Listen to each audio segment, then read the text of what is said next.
কালো মাটির উইকেট তো কালোই হবে। মিরপুরের মাটি তো আর গ্রে ছিল না কখনো। আপনি আমাকে যদি বলেন, আমি বলবো গুড আইডিয়া। আগে নিজের ঘর গুছাও, দেন আপনি পরের পরিকল্পনা করেন। হার্দিক পান্ডে যেমনটা ব্যাটিং করে, সূর্য কুমার যেমন ব্যাটিং করে, রিশাদের কাছে কিন্তু অনেক লম্বা বড় বড় স্কোর আছে এবং বড় স্ট্রং হ্যান্ড আছে। তো উইকেট নিয়ে অনেকেই আলোচনা সমালোচনা করছে। আমার কাছে মনে হয় যে দেখেন, বাংলাদেশ টিমের অ্যাডভান্টেজটা কী, সেই অ্যাডভান্টেজটা বাংলাদেশ টিম নিয়েছে।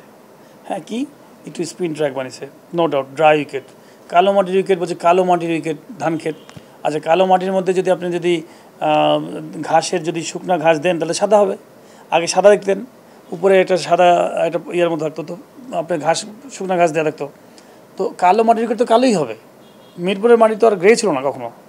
তো এখন এখানে হচ্ছে উইকেটটা হচ্ছে ড্রাই কেন করা হয়েছে? আমার কাছে, আমার যেটা অনুধাবন, যেহেতু আমি ওই ডিপার্টমেন্টে না, তারপর আমার মনে হয়েছে যে বাংলাদেশ টিম রিসেন্টলি কিন্তু আফগানিস্তানের সাথে সিরিজ হেরে আসছে এবং খুব একটা ভালো খেলে নাই প্লেয়াররা। আপনি অস্ট্রেলিয়া ইন্ডিয়ার সাথে হারতেন, মেন্টালি কিন্তু বাংলাদেশ টিম প্রেশার থাকতো না প্লেয়াররা। সমসাময়িক টিমের কাছে আপনি হারছেন, যাদেরকে নিয়ে খুব প্রেস্টিজিয়াস একটা ব্যাপার থাকে, সেই টিমের কাছে হারছেন এবং খুব রিসেন্টলি হেরেছেন, সময় পান নাই। তো স্বাভাবিক পুরো টিমটাতে একটু বিষণ্ণতা বলতে পারেন, বা হয়তো কনফিডেন্স অভাব আছে। তো কনফিডেন্স বিল্ড আপ করতে হবে, সামনে ওয়ার্ল্ড কাপ খেলা আছে, ওয়ার্ল্ড কাপে চিন্তা করতে হবে, সুপার এইটে ঢুকতে হবে। তো সব কিছু বিবেচনা করে তো আপনি হোম অ্যাডভান্টেজে নিয়ে দেবেন আগে ফার্স্ট। আজকে যদি ইন্ডিয়ায় যদি খেলা হয়, ইন্ডিয়া আর নিউজিল্যান্ড খেলা হয়, তো ইন্ডিয়া কী টিম বানাবে, উইকেট বানাবে? ফাইনাল খেলা ওয়ার্ল্ড কাপ কী বানাবে? ওদের কন্ডিশন বানাবে। নিউজিল্যান্ডে যদি ফাইনাল খেলা হয়, নিউজিল্যান্ডে নিজে বানাবে। তো বাংলাদেশ তাদের জিতার জন্য, মোমেন্টামে আসার জন্য, আমি মনে করি, যেহেতু আমি ওটা পার্ট না, বাট আমার কাছে মনে হয় যে মোমেন্টামে আসার জন্য, একটা সুন্দর একটা স্পিড তৈরি করার জন্য হয়তো করেছে। এবং আমি মনে করি যে অবশ্যই পজিটিভ উইকেটে খেলা উচিত, বাট তার আগে নিজের কনফিডেন্সে বিল্ড আপ করা উচিত। নিজের ম্যাচ জিতে কনফিডেন্সটা যখন বিল্ড আপ হবে, তখন অবশ্যই আপনি ফ্ল্যাট ট্র্যাকে যাবেন। বিকজ আগে আপনি নিজের ঘর গুছান। আগে অনেক মানুষ আছে যে আগেই ওয়ার্ল্ড কাপ দেখে ফেলেছে। আমার কাছে মনে হয় আগেই আমরা অস্ট্রেলিয়া গেছি, নিউজিল্যান্ড গেছি। বরঞ্চ আগে নিজের ঘর গোছান, নিজের কনফিডেন্স বিল্ড আপ করেন, তারপর আস্তে আস্তে চিন্তা করেন যে আমি বাইরে যেও যেন আমি ভালো পারফর্ম করি। দেন সর্বপ্রথম বলবো যে বিশ্বমঞ্চে কবে খেলবেন? কিন্তু বিশ্বমঞ্চে দেরি আছে তো, আগে তো নিজের মঞ্চে খেলবেন। তো নিজের মঞ্চে আজকে যদি আপনি না ভাত খান, তো কালকে কি বাঁচবেন? তো আজকে তো নিজের মঞ্চে আগে ভালো খেলতে হবে।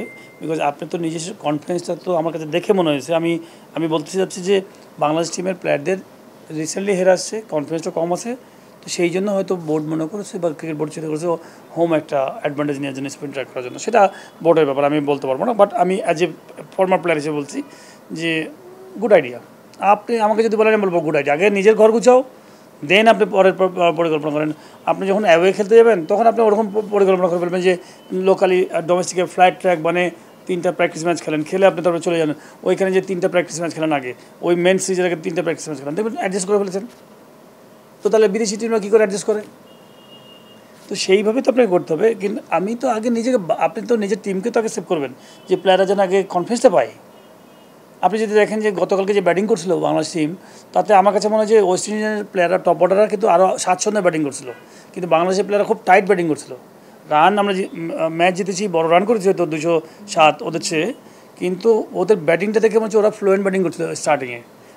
11 ওভারে অলমোস্ট 55-এর উপরে 5 করে রান। তো আপনি সব কিছু ওরা ভালো যাচ্ছিলো, বাট আমি মনে করছিলাম যে একটা উইকেট পড়লে নতুন ব্যাটসম্যান আসলে কিন্তু ওরা ধরা খাবে। বিকজ হচ্ছে এখানে নতুন ব্যাটসম্যানের জন্য ডিফিকাল্ট টাইম। সেট ব্যাটসম্যান সহজে রান করবে, মানে সেট ব্যাটসম্যান এই উইকেটটা অ্যাডজাস্ট করে ফেললে তখন সহজে রান করবে। তো সব কিছু মিলে আমার কাছে মনে হয় যে নেগেটিভ কিছু আমি দেখি না। আমি তো আশা করি যে বাংলাদেশ টিম আরেকটা ম্যাচ জিতুক, কনফিডেন্সটা বিল্ড আপ করুক। বিকজ এর মধ্যেও কিন্তু অনেক পজিটিভ দিক আছে। দেখেন, আমরা আফগানিস্তান থেকে পজিটিভ কিছু পাই নাই, ওয়ানডে সিরিজে ভালো কিছু পাই নাই। এই একটা ম্যাচ খেলেছি, পজিটিভ কী আছে? রিশাদের 6 উইকেটের বোলিং। আপনি যদি দেখেন যে 3টা ব্যাটসম্যান কিন্তু এই উইকেটের মধ্যে কিন্তু খুব ভালো ব্যাটিং করেছে। শান্ত, তৈহৃদয়, অঙ্কন, 3জন খুব ভালো ব্যাটিং করেছে।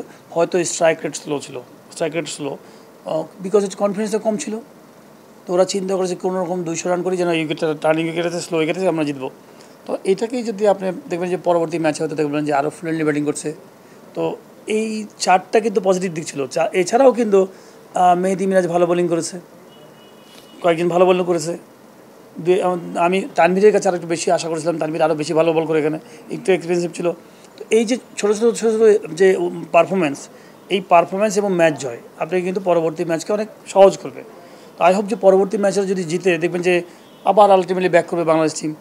দিন শেষে কার লাভ হবে? আমাদের দেশের লাভ হবে, আমাদের টিমের লাভ হবে। তারপরে আপনি ফ্লাইট উইকেট বানান, তারপরে ফ্লাইট উইকেটে যে চলে যান যে না আমি ফ্লাইট উইকেটে খেলবো, ওয়েস্ট ইন্ডিজের সাথে একটা সলিড ম্যাচ খেলবো। আমি বলবো যে রিশাদের যে বোলিং ফ্যান্টাস্টিক। গত ম্যাচে কিন্তু আলটিমেটলি ট্রাম্প কার্ড ছিল রিশাদ, এবং যে বোলিং করেছে দেখার মতো। টপ অর্ডারের এমন না যে পিছন দিককার টেল এন্ডারের উইকেট, ম্যাক্সিমাম টপ অর্ডারের ব্যাটসম্যান কিন্তু প্রথম দিককার 5টা কিন্তু রিশাদ নিয়েছে। তো মেনটা টিমটাই আর কি ভেঙে দিয়েছে তাদের, হচ্ছে যে আমি বলবো যে ব্যাটিং ডেপথকে ভেঙে দিয়েছে হচ্ছে রিশাদ। খুব সুন্দর বোলিং এবং ব্যাটিংয়ের 13 বলে 26 রান। ওই সময় কিন্তু 180 রান মতো অবস্থা বা 175 এরকম যাবে। রিশাদের ওই 26টা রান কিন্তু খুব ইম্পর্টেন্ট 13 বলে। এবং আমি মনে করি রিশাদ এমন একটা প্লেয়ার, তাকে আমার অবজারভেশন আরও 1-1.5 বছর আগে থেকে, যে রিশাদকে কিন্তু বাংলাদেশ ভবিষ্যতে অলরাউন্ডার বানানো উচিত।